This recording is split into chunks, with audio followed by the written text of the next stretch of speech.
নমস্কার বন্ধুরা, tasty food কিচেনে তোমাদের স্বাগত। দেখো, দেখতেই পাচ্ছ আমি আলু সেদ্ধ করে রেখেছি আর তার খোসাগুলো ছাড়াচ্ছি। আজকে আমি করব কাশ্মীরি আলুর দম। তো কাশ্মীরি আলুর দমের জন্য দেখো আমি প্রথমে আলুগুলোকে সেদ্ধ করে নিয়েছি। বেশ মিডিয়াম সাইজের আলুগুলো একটু ছোটো ছোটো বলে তাই গোটা গোটা আলুর দম করে ফেলবো ভাবলাম। এই যে দেখো, আলুগুলোকে প্রথমে সেদ্ধ করে নিয়েছি। এবার এক পরিমাণ মতো তেল দিয়েছি কড়াইতে, আর দিয়ে দিয়েছি একটা তেজপাতা আর কিছুটা জিরে ফোড়ন। তার উপরে সেদ্ধ করা আলুগুলোকে দিয়ে দিলাম। এবার আলুগুলোকে একটু ভেজে নেব। মানে সেদ্ধটা এরকমই করতে হবে যাতে একদম গলে না যায়, আবার একেবারে শক্তও না থাকে, মিডিয়াম ওই 50-60% কিন্তু সেদ্ধ করে নিতে হবে। তারপর আলুটাকে খুব ভালো করে একটু বেশ লাল লাল করে ভেজে নিতে হবে। তারপরে আলুগুলোকে আমি তুলে রাখবো। রেখে এবার মিক্সিং বলে আমি বেটে নিয়েছি একটু নারকেল, কাঁচা লঙ্কা, আদা আর টমেটো।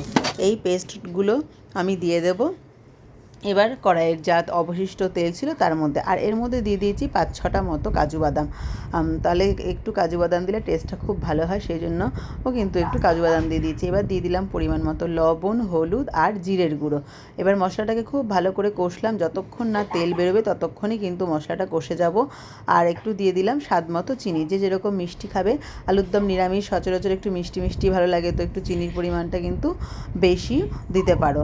আমি এরকম অল্প অল্প জল দিয়ে জলটা কিন্তু গরম করে রেখেছিলাম, দিয়ে কিন্তু আমি মশলাটাকে কষাতে আছি। যতক্ষণ না গন্ধ বেরিয়ে যায়, মশলার আদার একটা গন্ধ বেরোয়, সেটা না যায় ততক্ষণ পর্যন্ত কিন্তু কষাতে হবে। তারপরে এই ভাজা আলুগুলোকে তুলে দিতে হবে। ভাজা আলুগুলোকে দিয়েও বেশ 5-7 মিনিট করে হালকা স্টিমে কষাতে হবে।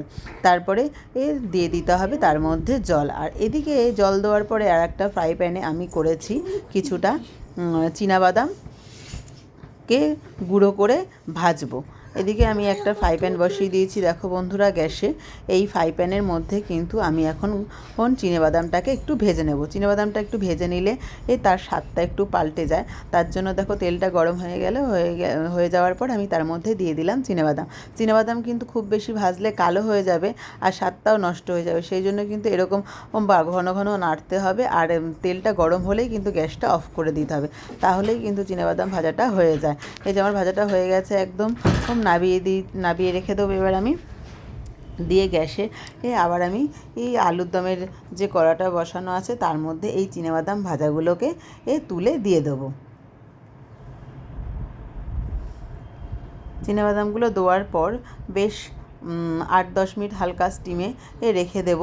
মানে হালকা, খুব জোরে না আবার খুব লো না, মিডিয়াম ফ্লেমে রেখে দেবো যাতে আলুগুলোর মধ্যে সমস্ত স্বাদটা ভালো করে ঢোকে। তারপরে তার মধ্যে দিয়ে দেবো উপর থেকে ধনেপাতা কুচি। আর এর মধ্যে তোমরা ঘিও দিতে পারো, তবে ধনেপাতা দিলে ঘি গরম মশলা না দেওয়াই ভালো।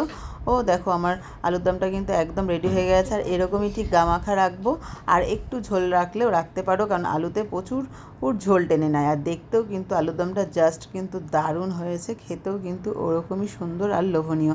বন্ধুরা, তোমার এই আমার আলুর দম, কাশ্মীরি আলুর দম যদি ভালো লাগে অতি অবশ্যই একটু কমেন্ট আর লাইক করে দিও। যদি ইউটিউব থেকে দেখো তাহলে ইউটিউব পেজটা ফলো করে দিও আর একটা সাবস্ক্রাইব করে দিও। ফেসবুক থেকে দেখলেও একটু ফলো করে দিও, লাইক করে